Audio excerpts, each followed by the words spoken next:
Are we good to go? No. Good to go, ma'am. Okay, thank you. So good evening, ladies and gentlemen. I'm Dr. Neha Jain, and I welcome you all on behalf of Emcure Pharmaceuticals Limited to this wonderful advisory board meeting on Tenectase. Today, we'll be discussing and deliberating on the evolving landscape of acute ischemic stroke management and the role of Tenectase in that. And to discuss the same, we have with us an esteemed panel, our course director and moderator, Dr. Guru Prasad sir, our speaker, Dr. Pramod sir, and our advisory board members. I take pleasure in welcoming and introducing all our members now. I would first like to welcome and introduce our chairperson and moderator, Dr. Guru Prasad Hosurkar sir. Sir is a senior consultant neurologist at Columbia Asia Hospital, Bangalore. Sir brings with himself over 16 years of experience in neurology. He was instrumental in developing a comprehensive neurosciences unit at the Columbia Asia Hospital. He's also involved in various academic activities at the hospital, including the DNB training. Sir holds special interest in the management of Parkinson's disease and other movement disorders, and he has proctored many neurologists in DBS therapy. He's currently serving as the executive member of Karnataka Neurosciences Academy. I now welcome and introduce our key speaker for today's program. Our speaker is Dr. Pramod Krishnan, sir. Dr. Krishnan is a consultant neurologist and epileptologist, specialist in sleep medicine, head of the Department of Neurology at Manipal Hospitals. Sir is a recipient of many awards, including the Silver Jubilee Award, Dr. Anisya Vasan Memorial Award for the best postgraduate resident and outgoing student in his neurology, DM neurology days, which was awarded by the Enhance Institute. Sir has done a fellowship in epilepsy and EEG at the World Sleep Federation, certified sleep medicine specialist. Sir has been a speaker at various national and state level neurology conferences, and he's a member of expert and advisory groups for various research institutions. He's got his papers and chapters published across reputed journals and neurology textbooks. I now introduce our advisory board members for today's event. Our members are Dr. Uday Murugan, Dr. Manjunath, Dr. A.K. Roy, Dr. Abhinav Rana, Dr. Santosh, Dr. Veena, Dr. Surbhi, Dr. Santosh, Dr. Vivekananda, Dr. Sujit Kumar, Dr. Jaya Chandran, Sudan, ma'am, sir. I would now quickly take you all through the scientific agenda for today's advisory board meeting. After this welcome and introduction by myself, I would invite Dr. Guru Prasad sir for the opening remarks, which would be followed by an interesting session by Dr. Pramod Krishnan on the evolving landscape in the management of AIS and the role of Tenectase.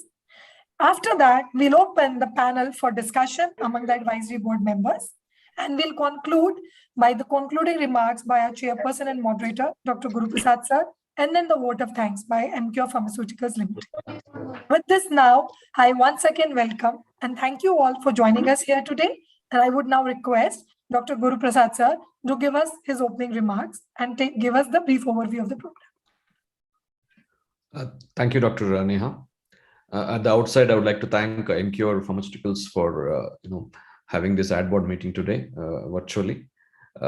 And I would like to welcome everyone, all the panel members, speaker Dr. Pramod for this meeting.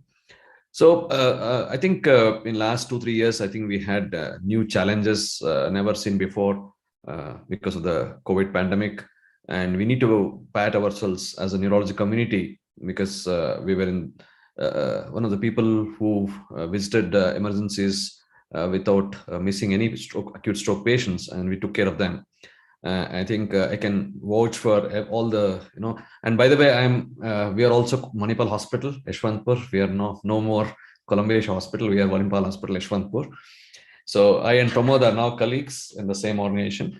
So I can vouch for all the neurologists in the city and across the country that we take great pride, in serving all our patients, especially acute stroke patients, because everyone who visited with acute stroke did not miss out on any thrombolysis therapy. Also because it was available and it is more IV. And even mechanical thrombectomy also, we need to really compliment our intervention specialist who took enough measures and did not miss out on any thrombolizing any of our patients who required mechanical thrombectomy. So I think it's a big challenge, and I think we have really done commendable work. We can really thank ourselves that we have. I think, and it's still not ending. We've still gone through just recently third wave. Having multiple drugs, same thing will always be better. We have seen that in epilepsy. We have seen in MS. Having always better options, more options is always good, because that makes it more, availability is more, because some of the things may not be, the Alteplase may not be available, so you have Tenectase and more cheaper options. So I think it basically serves the thrombolytic therapy much more than having single drug and monopoly. So that's one. Another thing is also we'll get more evidence, not only just for Tenectase, the new drug, we'll also get more evidence for Alteplase as well. So more evidence, more trials, and more data. So I think always better to have new drugs coming in the timeline, in the pipeline. And it's very welcoming to see Tenectase being used extensively in the country. And we now have Government of India, I think there's a little confusion about thing, and Dr. Pramod will clarify regarding the window period. I again welcome all the participants, all the consultants across the city of Bangalore for this ad board meeting. And I would request to Dr. Pramod to present his talk on Tenectase, the role of Tenectase in the stroke at this stage. Dr. Pramod Krishnan has already been introduced by Dr. Neha. So he's a senior consultant and HOD at Manipal Hospital, Old Airport Road. Over to you, Pramod.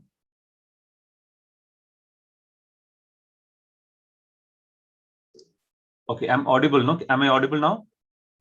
Yes. Okay.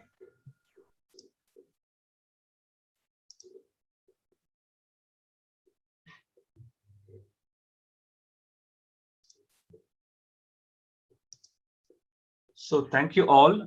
Thank you, Emcure, for this meeting and for this opportunity. I will be talking about something that is our day-to-day practice, managing acute ischemic stroke. And now we have Tenectase. So what is the role of Tenectase and what is the evidence in favor of it, and how does it compare with Alteplase? So this will be the main objective, to compare RTPA, that is Alteplase, with Tenectase, and review the literature regarding Tenectase in acute ischemic stroke, and to review the current practice guidelines and how each of us are managing it in our own in our different settings. So this is a comparison of all the thrombolytic agents. We have the first generation, second generation, and now the third generation. But what is approved for use in stroke are Alteplase and Tenectase, which are fibrin specific. Alteplase is actually a mutated variant of Tenectase is actually a mutated variant of Alteplase, the primary purpose of which is to achieve a greater half-life, higher fibrin specificity, and increased resistance towards plasminogen activator inhibitor 1. So this is how they compare the chemical aspects of it. So it's highly fibrin specific, 15 times greater compared to Alteplase, because of which it is expected that bleeding complications will be less, and it might be able to lyse even older clots. And it is 80-fold more resistant to plasminogen activator inhibitor type 1. So it can dissolve platelet-rich clots and improve thrombolysis. And it can be given over a very short period, 5 seconds or 10 seconds, as a bolus dose. So these are the advantages of Tenectase over Alteplase. And based on this and studies done in India and abroad, the government of India has approved Tenectase in 2016. The dose which has been approved is 0.2 milligram per kg to be given as bolus over 5 to 10 seconds. And this is currently for the 0 to 3 hour window period of stroke onset. Beyond 3 hours, we don't have approval for Tenectase yet. So we can use Alteplase. So 0 to 3 hours, Tenectase or Alteplase, and beyond 3 hours is going to be Alteplase. So we look at some studies, some major publications where these two have been compared head to head. So this is the kind of, we have so many studies that have come up over a period of time, starting from the initial patent application to studies that have been released last year. So in this Australian study, they showed that 0.25 mg per kg of tenectase was better than alteplase. But when you look at the subsequent study, a Norway study called the NOR test, they said it was not superior, but it is not inferior. It has similar efficacy. And like that, they've looked at, we will go through all these studies. They have also looked at a higher dose of tenectase, 0.4 milligram per kg, but it did not have any advantages over a lower dose, like 0.25. So these studies, I will be going through briefly, one by one. So this is one of the largest studies, the NOR test study. It is done in 13 stroke units in Norway. It's a phase 3 randomized open label blinded endpoint study. So these were all patients who were eligible for thrombolysis, and they have used 4.5 hours as the cutoff based on the onset time or based on diffusion flare mismatch when patient had a wake-up stroke. And the dose used here was 0.4 milligram per kg, and alteplase is a standard 0.9 milligram per kg. So a large number of patients were enrolled, and in the tenectase arm we had 549, and in the alteplase arm we had 551 in the intention to treat analysis, but in the per protocol analysis we had around 382 and 391 respectively. They looked at the primary endpoint, which is the MRS at 3 months, a secondary endpoint, that is short-term improvement based on NIHSS, and you had safety endpoints which looked at intracranial hemorrhage or death. If you compare the two groups in terms of outcomes, these are the primary outcome, secondary outcome, and the safety parameters, the intention to treat analysis and per protocol analysis. You can see here, there's not much of a difference actually. So the two groups have similar outcomes, both safety and the treatment endpoints. So this large study concluded that it is not superior, but it showed similar efficacy and safety profile compared to alteplase. And the dose of 0.4 milligram per kg was as safe as alteplase, 0.9 milligram per kg. But what we should keep in mind is most of the patients in this study had a low NIHSS, so it's mild stroke patients. So this may not be, we cannot probably generalize it to those who have larger strokes. But the way they used the study was similar to what we do in clinical practice. They did not use any advanced radiological assessment. They even included patients greater than 80 years of age, diabetics, those with previous stroke. So this is the kind of patients that we would be seeing in our practice. Subsequently, they did a post hoc analysis where they focused on the moderate and severe stroke, which is not singled out in the initial publication. So they looked at moderate stroke and severe stroke, and they looked at the rates of favorable outcome and ICH and mortality. Again, here also, the results turned out to be similar. So even in moderate and severe stroke, tenectase was apparently similar to alteplase in terms of efficacy and safety. This is another large study, the Extend 1A tenectase study, multi-center prospective randomized study. Here they looked at those patients who had occlusion of one of the larger vessels, the ICA, Emcure, or basilar artery, those who were eligible for thrombectomy, and thrombolysis was done prior to thrombectomy. Each group had around 101 patients, and in this study they've used a dose of 0.25 milligram per kg of tenectase, and thrombolysis was done within 4.5 hours, and this was a test of non-inferiority. They wanted to see how many patients had restoration of blood flow to greater than 50% of the involved territory, or absence of a thrombus when they did angiography as a preparation for thrombectomy. So this was a primary endpoint. The secondary endpoint was the MRS at 90 days. And they also looked at early improvement. So a rapid reduction of NIHSS score within the first 72 hours. And they looked at death, symptomatic ICH. So this was also looked at in this study. So if the two groups are compared, we find that if you look at the NIH score, almost the same. And the the randomization is very good. There's hardly any difference between the two groups. So the primary endpoint, that is where greater than 50% of the territory involved is reperfused and there is no retrievable clot noticed at angiography, this primary endpoint was met more in tenecteplase compared to alteplase. When they looked at the secondary endpoints, the functional outcomes, those who had excellent outcomes, rapid early improvement, deaths, and symptomatic ICH. So we can see all the good neurological outcomes were slightly more in the tenecteplase group. The deaths were slightly more in the alteplase group. So this is one study which shows that tenecteplase achieved better outcomes compared to alteplase. So this is the MRS, and you can see here also the median score of the MRS was 2 in the tenecteplase group compared to 3 in the alteplase group. And if you look at the NIHS score at baseline, 24 hours, 72 hours, this is a median. So the median is similar in the two groups at the study onset, but during the subsequent follow-up, the NIHS score is little better with the tenecteplase group at 24 hours and remains better at 72 hours also. So this study was powered mainly for non-inferiority. So you could say that tenecteplase was non-inferior, and it resulted in a higher incidence of reperfusion of the occluded vascular territory before thrombectomy was done. And they also had significantly better functional outcomes. So this is a study that is often quoted. The same study, they tried to do it with a higher dose of tenecteplase. It's called the Extend 1A Part 2.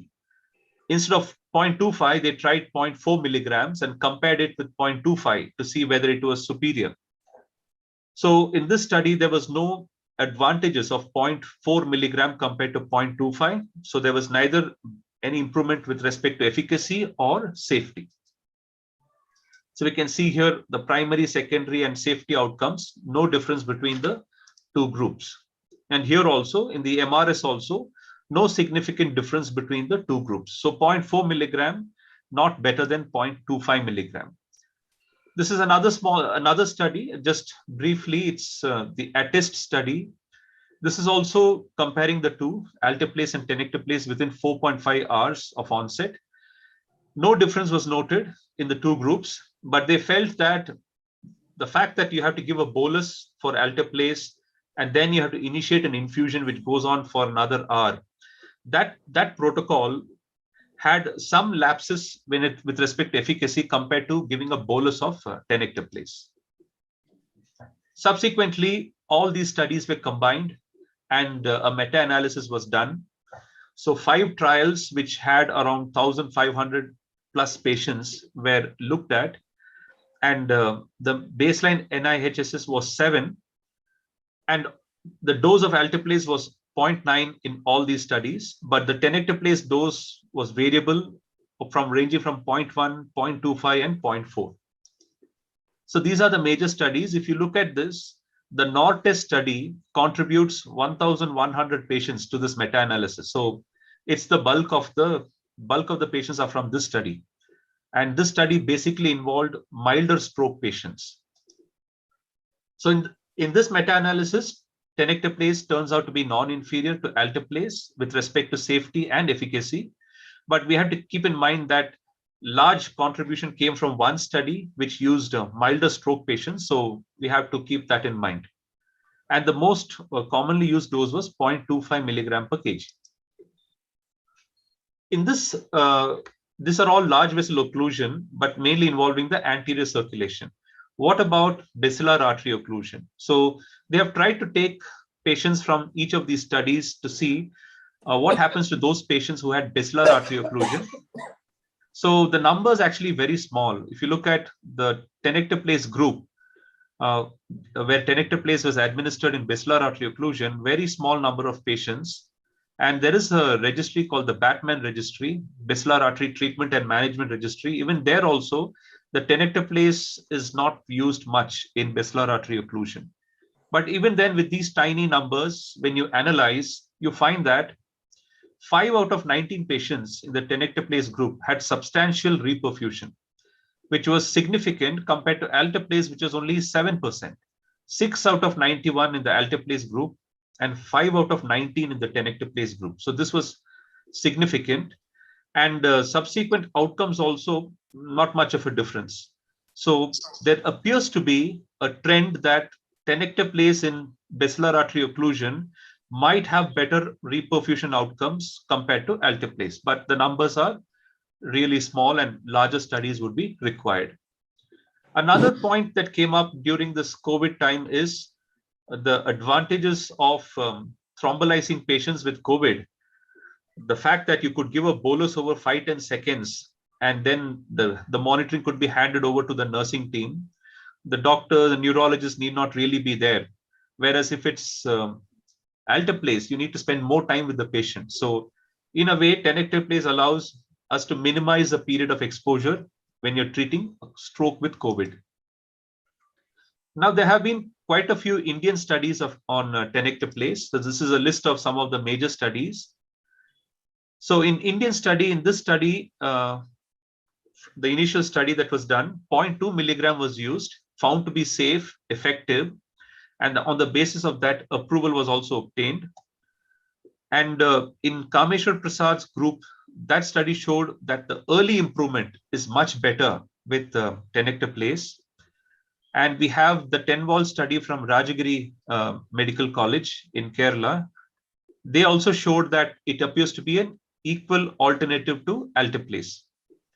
And definitely the cost is lower, ease of administration. So it's easier for the emergency team to administer and comes at much lower price than alteplase. So in a country like India, these two may be really important factors to consider.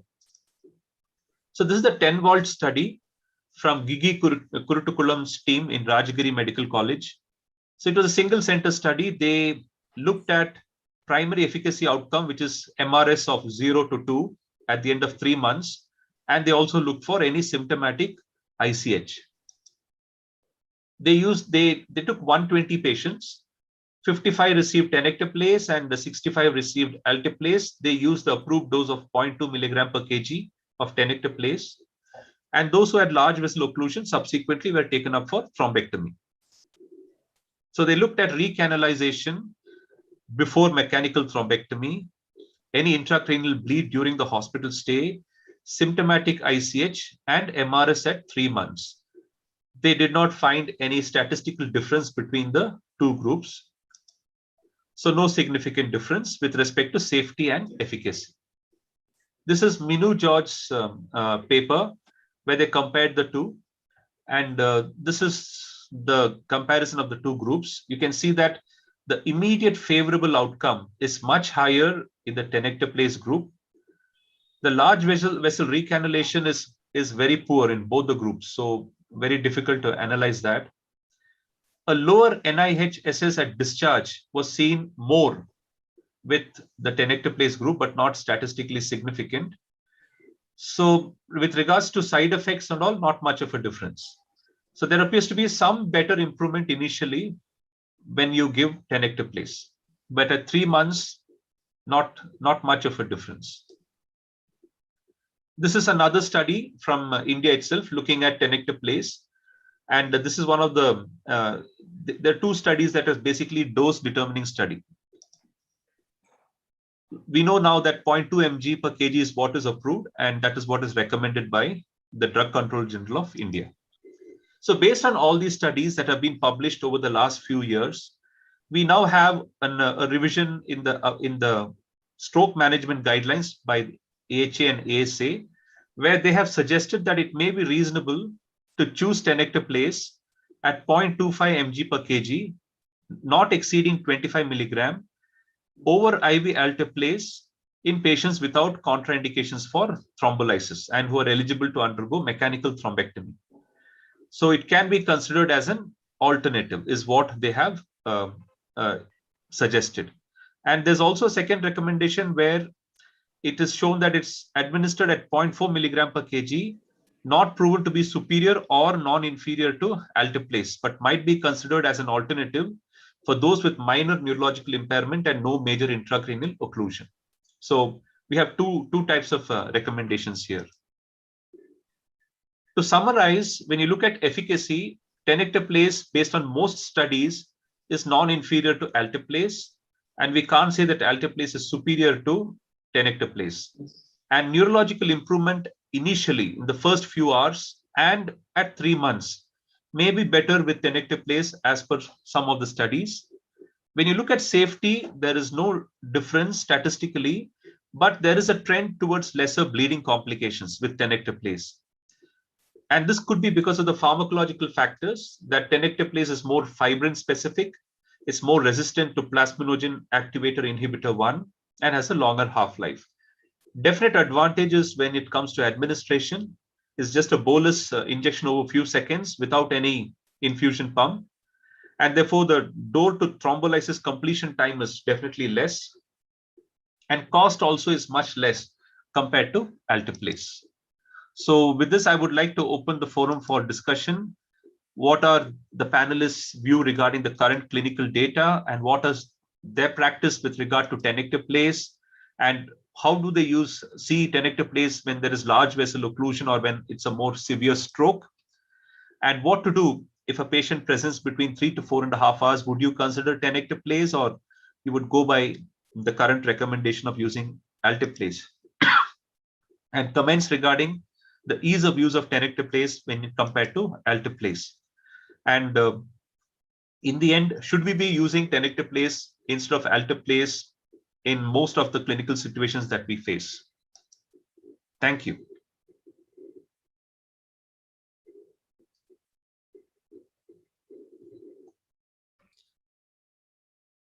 Nice presentation, Pramod, as usual. Very, very lucid. Thank you, sir. About the clinical data and things. So the same, I think, points I wanted to raise regarding that. So is the data enough to, use tenecteplase side by side alteplase? That's the question. Is the data enough, and how much data is required more to use it? So that's the thing. So I think I was reading about one of the papers also, commentators, specialist, saying that there is enough data now to put it in the guidelines and thing. So good thing is the Indian DCJ has already put it into guidelines. Question is what the debate about 0 to 3 and 0 to 4.5. That's a little confusion. So Pramod, you want to clarify on that? Yes, sir. All these studies, all these studies that I quoted, I didn't see this distinction in most of these large studies. They looked at less than 3, but most of them have looked at less than 4.5 hours. Some have even taken up to 6 hours. And in the outcomes, generally it's non-inferior in all the settings. So I don't know on what basis here it's only under 3 hours. Is it because that is the study that was done on the data that was presented? But wherever it's used abroad, it's not officially approved in most of the countries, but whenever it's been used in a study, they've used it up to 4.5 hours. Okay. I would like to now invite other members on the board. Dr. Uday, senior members, Dr. Uday, Dr. Roy, to make their comments. Can I request the host to make like a gallery? This one. Can we see everyone? And that will be good for the speaker. I think it's a gallery only, sir. Gallery, yeah.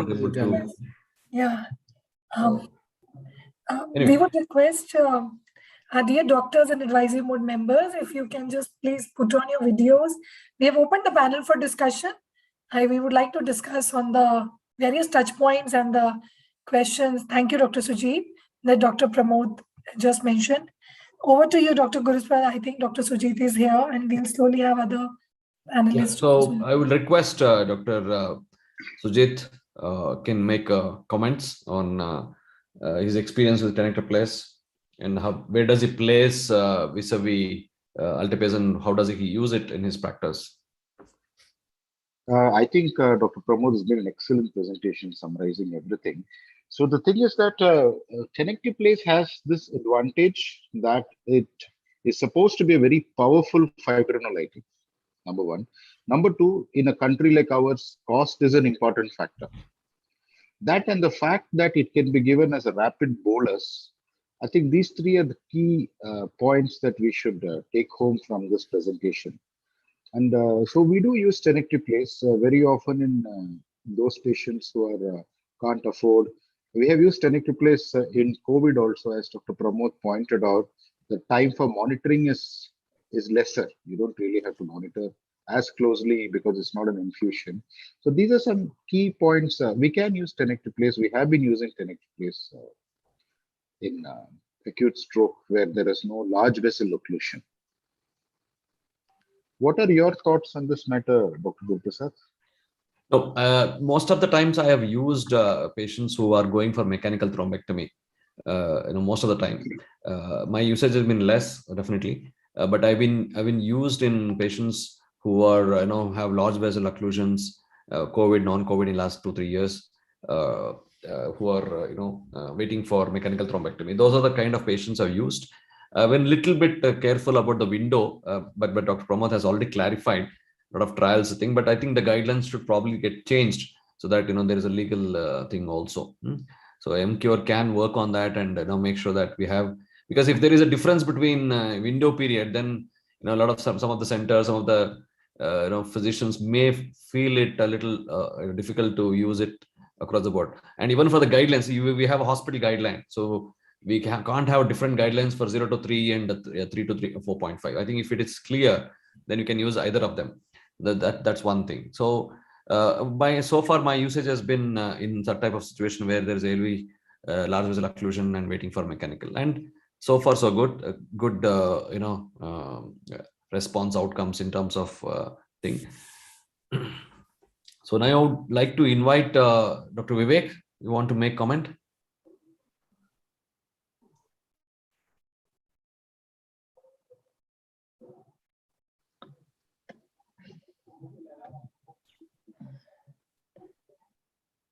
Okay.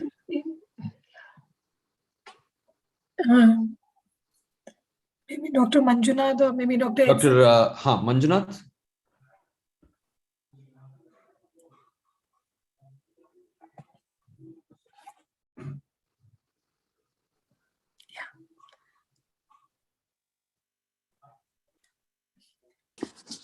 Okay, so we will Guru. Yeah, Guru Uday. Yeah, Dr. Uday. Yeah, Uday. So my opinion is that initially when the guidelines came out, the first guidelines came out, I think, with regard to Tenectase in the US. At that time, I think they had insufficient data for the trials between 3 and 4.5 hours for stroke thrombolysis with Tenectase. That was the only reason I think they put it as up to 3 hours. I mean, both are fibrin-specific thrombolytics. If alteplase works up to 4.5 hours, why shouldn't Tenectase work up to 4.5 hours? Yeah. Simple logic, and I think subsequent studies have just established that efficacy. I think the Indian guidelines also just copied the Western guidelines.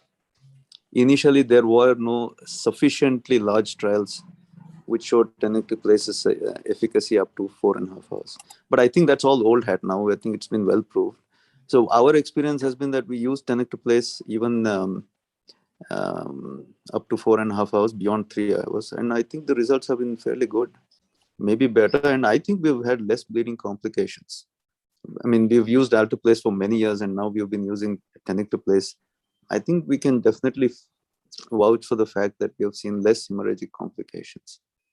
And maybe, I can't say better efficacy, at least equal efficacy, if not better. Right.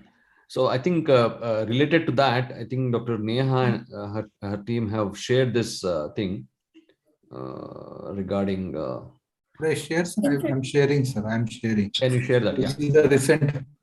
Yeah. So this is the registry data, and it was recently, I think. Yesterday only, sir. Yeah. Yesterday, sir. Yeah, yes. It was presented yesterday. So they have shown significant, almost 50% difference between bleeding complications as compared to alteplase. So tenectase has less bleeding complications as compared to alteplase. So it's a significant difference. So, so this data is of 7,891 patients, sir. Yeah. And which has a odds ratio of 0.49. It means that 50% less chances of having bleeding with tenectase group compared to alteplase.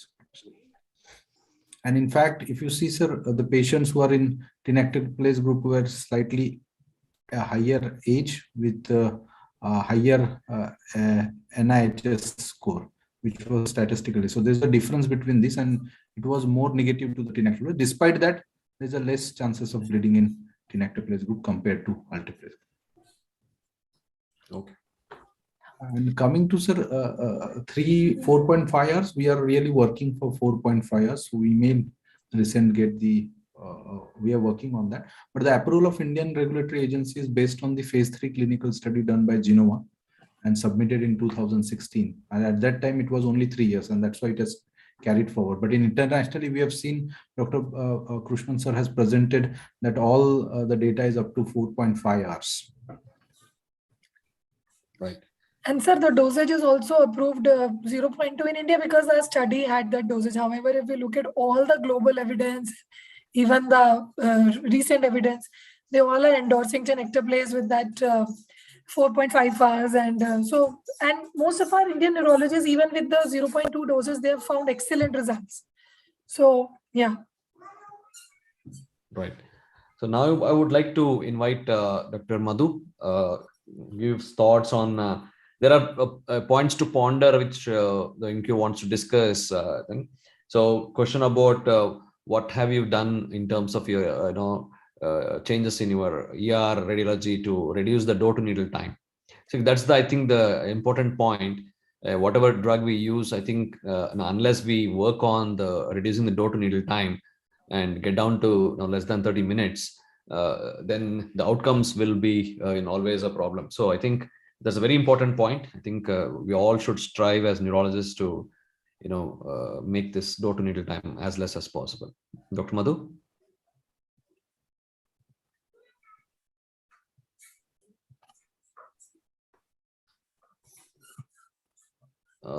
If anyone, Dr. Santosh?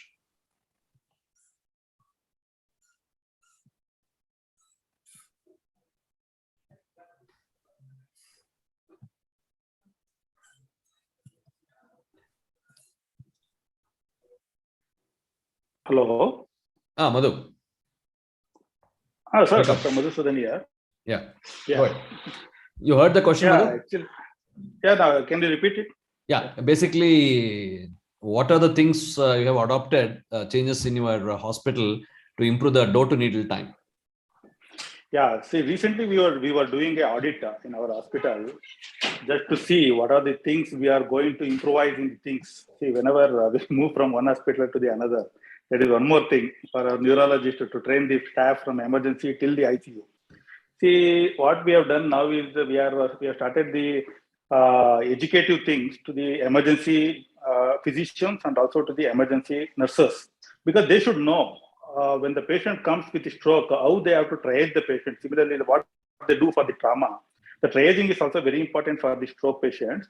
And immediately when they come, when they do this normal NIHS assessment and initial assessment for the stroke, and how they have to proceed, that they should know. What happens, all the hospitals, when the patient with stroke comes, immediately they will rush to the imaging. They will not send the investigations first. Means we have to do some investigations like blood investigations before sending the patient to the imaging, so that we can save the time. See, we have to do the PT, INR, platelet, all these things. It will take some time for the laboratory people to give some reports. And by the time we finish the imaging, whether it is a CT scan or it may be a MRI screening, if the facility is available, and by that time we can get the reports, so that the door to needle time can be minimized by another 15-20 minutes. You can minimize, so that once the image is completed by 30 minutes, that is the goal which we have to achieve. As for us in our hospital, now more than 1 hour, which is not good for the stroke patients, right? Correct. Yeah. This is how I think educating the emergency medicine staff and our stroke nurses and stroke physician assistants, that is very important because they are the one who are going to see the patients initially, and at the same time educating the local doctors, local physicians, so when they have to send the patients, and without wasting the time for imaging and all. No? So that is very important. Right. Points well taken, Dr. Madhu. I would now request Dr. Veena. Where do you see the hurdles to for the door to needle time to improve the radiology? How do you work out so that the radiology happens faster? Do you do CT based thrombolysis or MRI based thrombolysis? Dr. Veena? Yeah, hello, sir. Yeah. So most of the times, yes, the door to needle is very important, and door to needle, the delay is many a times the shifting and taking them to the radiology waiting time. That is the most important place where we can actually reduce. And yes, when we compare Tenectase with Alteplase, because after coming to Manipal, we have only been giving Tenectase, and we have seen actually very good results in terms of reducing the duration for which the infusion goes. And obviously the infusion, there is no infusion at all, but Alteplase, there used to be infusion, and all through the infusion we need to try to control the BP and the sugars, which is not there in case of Tenectase. A single bolus is all enough. Yeah, and definitely the bleeding complications have been very good, as in not at all. I mean, at least till now we have not seen so many complications. Right. Do you have any experiences to share in the large vessel occlusion also with all of us? So large vessel occlusion, as opposed to various studies which are these large vessel occlusions are a very controversial topic. But then there are definitely groups which say we go ahead with thrombolysis with thrombectomy. But yeah, most of my patients, at least whoever I have seen, I have tried to do a thrombectomy or thrombolysis against many of my the neuroradiologists saying not to do. But then yeah, we go ahead and do it. Yeah, I mean, this is there are many controversial things, but then yeah, I usually go ahead with thrombolysis and followed by thrombectomy. So right, and if I can ask Dr. Santosh to make his comments on the type of patient profile he uses Tenectase. There are two Santosh, Dr. Santosh NS and Dr. H. Santosh.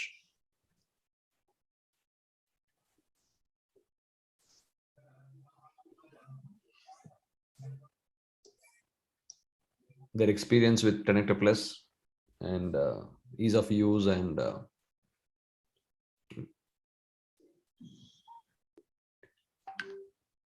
okay. Meanwhile, I'll ask Pramod and Sujit about their thing. Like for example, there's a debate where we had this discussion debate 1 or 2 years back when in our program called Manthan, where we debated whether when the patient is well within the window period for IV thrombolysis and has a major artery occlusion, whether you want to do a bridging or straight away you want to go for mechanical thrombectomy, and where do you place Tenectase in that? And what are the advantages of doing bridging and thing? I think, sir, that Tenectase has probably made the debate a little easier now, because with Alteplase you had to start and then while on the drip shift to the cath lab. Here, what we do is the emergency team and the neurologist, they go to the CT gantry with the patient with carrying Tenectase with them. As soon as the CT is done, if it's a clear-cut stroke historically and there's no bleed on the CT, we inject Tenectase then and there on the CT table itself. And then we shift for CT angio or MR angio, and then goes to the cath lab. So I don't recollect any patient where we took for direct mechanical thrombectomy when they came within the window period for thrombolysis. Almost everyone were thrombolized and subsequently shifted. So beyond the window period for thrombolysis, yes, it's only mechanical. But otherwise, in our center, the practice is to thrombolize, because now it hardly takes any time. And by the time we organize the cath lab and have the interventionist in place, the thrombolysis would be done long before that. Good. Sujit, what do you say? Yeah, I think I agree with Dr. Pramod. With Tenectase, it's much easier. It's much easier to just give a bolus and shift to the cath lab. En route, it can be given. We usually give the thrombolytic therapy only after the angio is done. So we'll have a better idea whether there's a large vessel occlusion and all that. But yes, practice of bridging is very good and it does help, because generally door to needle time after the patient comes to the cath lab, it takes around half an hour to 45 minutes. So some time is saved, some neurons are saved. Yeah. So it's probably a good practice too. And especially Tenectase makes that easier. Right. I'll just share some information on this.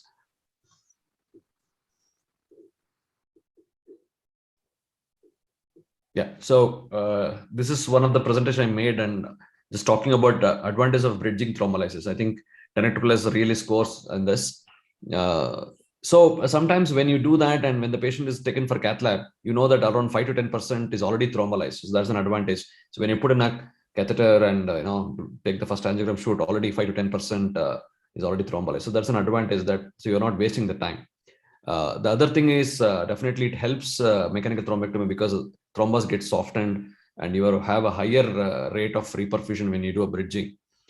And sometimes the access to the vessel may be difficult. So you may miss out technical difficulty. You may not able to pass the guide wire to the area of thrombosis. So you may miss out on mechanical thrombectomy if there is a technical problem. So that point is always there, and there may be issue with cath lab being available, all those things. So I think we should not miss out on that. I think the centers where we have single cath lab and and especially when you are doing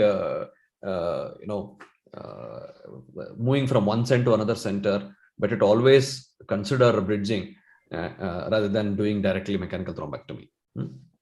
So, and especially when there is a distal thing, for example, there is a distal embolization, and you've done a IV thrombolysis before the bridging, before the mechanical thing. So that especially with the Tenectase having a longer half-life and being there in the system for longer, so the distal embolization also, the risk of having that also reduces with the thing. And sometimes we also inject intra-arterially if there is a risk of distal embolization post mechanical thrombectomy. So there are definite advantages. Speaking about the disadvantages, definitely the puncture site hematoma, which is not so high, more larger symptomatic hemorrhages as compared to just single mechanical thrombectomy. So there are ifs and buts. There are ongoing trials to compare directed thrombectomy versus things. So we may have results in the coming years. So we wait for that. But at this, I think, stage in the type of workplace we are doing, we are exposed to, I think bridging is still the standard of care. Sir, I have one question to ask. Can I ask? Yeah, please. Sir, the question to the advisory board members. So given that we have discussed there's so many practical advantages with Tenectase, and we have also pondered over the benefits of thrombolytic therapy in the patients with stroke, if administered in the right window time, where do you think is the hesitancy in choosing Tenectase? And what do you think is the way forward? How to encourage the use of Tenectase or thrombolytic therapy overall in the management of stroke cases? More than ad board meeting, we should have more CMEs. Still, sir, I think why ad board? I think what role ad board I think plays is that here we don't really quote about the general principles. Here we talk from our clinical experiences, and what really matters is the practical scenario, the real challenges. Basically, what I meant, sir, is basically more information. More, I think we need to meet up with emergency physicians. I think more, communication to the people, end users, basically. Basically, with the neurologists, we get updated. We attend meetings like that, but the end users, like for example, I'll give you a simple example. Like for example, now we have a lot of use of brivaracetam as an anti-epileptic, a newer drug, which is known to be very efficacious as compared to the levetiracetam. So, but it's so difficult for people in ICU and ER to change from the previous generation levetiracetam to brivaracetam. Same thing. old habits die hard. So we need to, educate people who use it. So I think we need to call, I think emergency physicians also, you need to come and meet them as well, and also educate them about the advantages. I think that will make a lot of difference. So is that a decision, decision at the emergency in choosing Tenectase or Alteplase, as in the decision is made there? As in, I'm just trying to understand. No, it's not like that. It's our decision, the neurologist decision, but it's a teamwork. It's so a team. They also Okay. should get familiar, right? They should ask questions. They should get involved in that. So once that becomes a thing, then it becomes easier. So it's a teamwork. So basically, they receive the patient, they call us, we tell them and thing. But it sometimes, if they are all trained to use new drug, it becomes much more easier. That's what I'm saying. I agree, sir, because sir, we have lately been hearing so many personal clinical experiences of a neurologist wherein they have said that the advent and introduction of Tenectase as a thrombolytic has made life so easy that nowadays they just thrombolize in emergency room itself. And by the time you take the patient for further workup, majority, I mean, the recanalization has already happened. So many of them, in some hospitals we have spoken. So that's where I just wanted to understand from our head board members that, okay, what is your suggestion to encourage the use of Tenectase? One you said is the teamwork, more discussions with emergency. Is there anything else that needs to be done? Another thing is, you said you're already working on that, the window period. I think it should be common. There should not be confusion between the older Alteplase versus Tenectase. Yes. If it is common, then there's no hesitation. So otherwise, if you have a doubt, then it becomes difficult to write the guidelines. We all have our own local guidelines in our hospital. So we have a protocol. You do this, because it's a time-based thing. So we can't waste time. So they work on that. So we can't have different guidelines for different drug, no. So I think we need to do that. Maybe with this, I think I'm reassured that I think we can probably don't need to get confused. So we can use in all the indication where we use Alteplase, we can go ahead and use Tenectase. That was a little confusion I had, but I think now Pramod had cleared now that thing. That's now a lot of studies are done for up to 4.5 hours. We don't need to worry about that aspect. Yes, sir. Only that Indian legal approval definitely we are working towards. But if you see, recently there was a position statement by World Stroke Organization, and they've clearly endorsed the use of Tenectase up to 4.5 hours, because practically, if you see, it's a thrombolytic agent, and the window period that meets for Alteplase can easily meet for Tenectase as well. So I totally agree with your point. We are definitely working in that. So I would also like to hear from all other advisors, Dr. Abhinav Raina. If you could just also please share your clinical experiences and share your views on how to encourage the use of Tenectase. Yeah, he's there. Yeah, good evening. Are you muted? So first, when I did my DM and I joined my native place in Jammu, so the first. We lost your connection. No. Alteplase in the hospital, I had to use Tenectase. Tenectase because the cardiologists were frequently using in the B town cities, C town cities.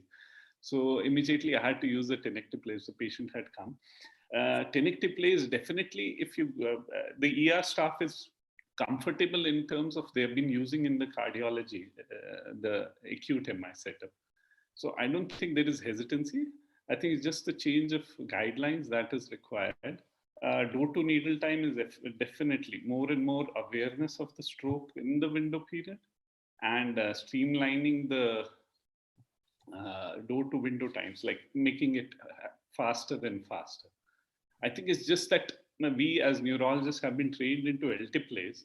Tenectase is a more recent thing, and more and more we use, and more we'll get comfortable, and more extensively we use. Right. Thank you. Thank you. Is there? Yeah.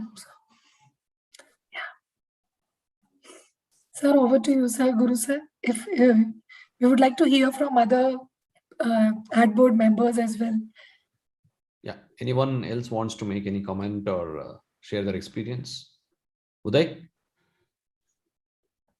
So we are also inquisitive to know the kind of patient profiles, the different patient profiles they have been using Tenectase in. That will also throw more light on how deep, we need to go. And again, Okay. No, I don't think there's any difference. I think so. It's basically the window. Okay. Window period. Yeah, within Dr. 2.5 Raina, you hours. want to say something?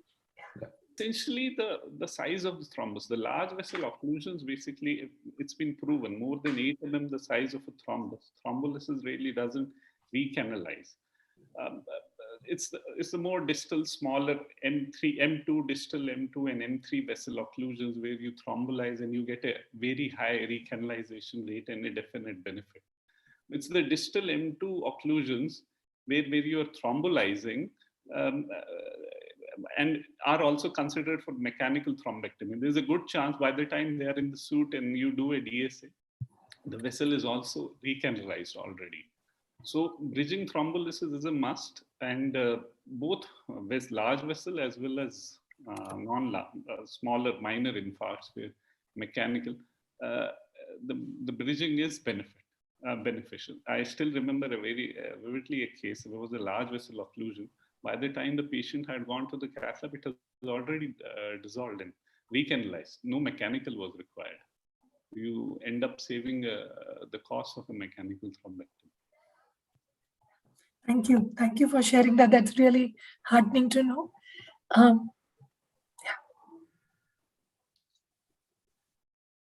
If there's no one, if So, there's no other Dr. comments Anil or Kumar, thing. So maybe Dr. Anil Kumar. right, I think it was a good discussion. So I think Yes. I think we are all ready to use Tenectase in a big way. That's what it looks like. I think the molecule, I mean, it's not very different. The important thing is to understand is not so different than alteplase.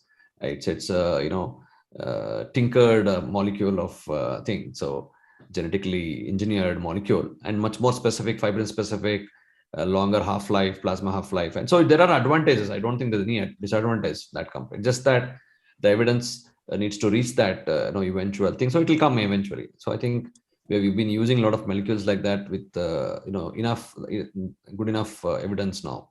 For example, rituximab. So we've been using in multiple indications like that in immunological conditions. So the same thing, I think Tenectase, I think we should start using it to have our own experience and all. And good thing is we have Indian data. Earlier times we never used to have Indian data and we used to think. So I think we have Indian data, we have approvals, DCJ. So I think we are that way safe. I think we had a very useful discussion. Dr. Pramod presented his lecture very well, touching upon things. So we have enough evidence and enough profile to go ahead and use it much more. Thing. I think important is also to join the bandwagon of awareness, building this awareness. I think you were asking about how to improve the thing. So I think we need to reach out to tier 2, tier 3 cities and get on with the neurologists practicing in medical colleges, government medical colleges, private medical colleges in outside Bangalore, cities like Bangalore, and then I think because once that information reaches them and you tell them about the ease of use of Tenectase, I think you will have much more scope of patients receiving eligible patients receiving thing. I think that's where we can expand the use of thrombolytic therapy. So I think that's one more thing. So I think we also even run the importance of door-to-needle time among people. It's really, really important because, sir, once that is lost, then that's a very crucial window period. So I totally agree. Also, I want to invite Dr. Uday and I, our trustees of Karnataka Stroke Foundation. So we also run this, program for district, medical colleges for medical graduates and postgraduates. So we can also join in, building the awareness. So I think that also will help both the cause and your product as well. So I think over to you, Dr. Neha and Dr. Yeah, we would also like to have some closing remarks from Dr. Pramod Krishnan, sir. So thank you so much for your excellent presentation, truly delightful. I'd like to hear from you, sir, before we wrap up. Yeah, I completely second what Dr. Guru Prasad has said. I think among neurologists, there is always a little bit of hesitation with thrombolysis because they're also scared about bleeding complications. So those of us who are doing it regularly, we are comfortable. Those who are practicing in suburban areas or smaller cities, they may not be so comfortable. And therefore, telling them that there is a molecule that is more easy to use, and possibly with lesser bleeding complications. I mean, that is a major point, especially the data you just now showed, 50% difference between alteplase and tenecteplase. I think that's very encouraging, and it gives us a sense of comfort using it more. So you need to have more CMEs, more meetings involving those who have used it very frequently, describing their experience to those who have not used much or are hesitant to use it. And of course, all this can be used only when the patient presents to us within that window period. So Yes. that's a lot of delay still happens in all the peripheral centers. So, and this is much more easier to use with less monitoring. So it may be more ideal for those kind of centers. So I think you should look beyond the metros and focus more on the smaller cities and have more meetings and programs there, because we have taken to it very, very easily. And as you know, for the last few years, it's been almost exclusively tenecteplase, all types of patient profiles, all types of occlusions. And as Uday sir said, even I remember that the bleeding issues are much less. So we are very comfortable, and I'm sure everybody will have similar experience. It's just that they have to start, and we have to give them that confidence to them so that they can start it. Thank you.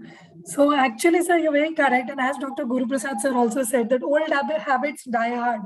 And these small initiatives that we are doing today, these are those small ways of how to replace those old habits by the newer habits and good habits, I would say. By your appreciation and trust in the molecule, I take the liberty of saying that replacing by good habits, indeed, tenecteplase is a good molecule with the less bleeding complications. And so we at Emcure, we are already working on this. We have a hub and spoke model running wherein we are working on connecting our senior doctors at tier 1 cities with the tier 2, 3 cities, and even in the interiors.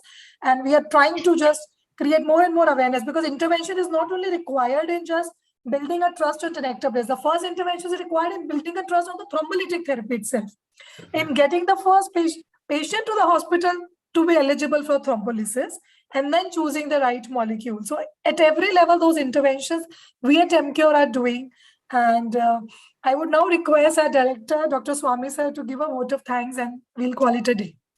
Thank you very much, Neha. I thanks our chairperson, Dr. Guru Prasad sir, and our speaker for the day, Dr. Pramod Krishnan sir. Both have very nicely concluded the session at the end, and important points have been already highlighted. I also thank all the advisory board members who were part of this meeting, and thank you. And we have noted important points what you have suggested, sir, conducting a lot of CMEs and all these points, and we will definitely working on this. As I mentioned, sir, we are already working for 4.5 hours approval. We are hopeful we may get it soon, so then that will also helpful for in a real life clinical practice. And the recent data which is coming from stroke and are very encouraging. We look forward that will be really help to the larger audience across the globe.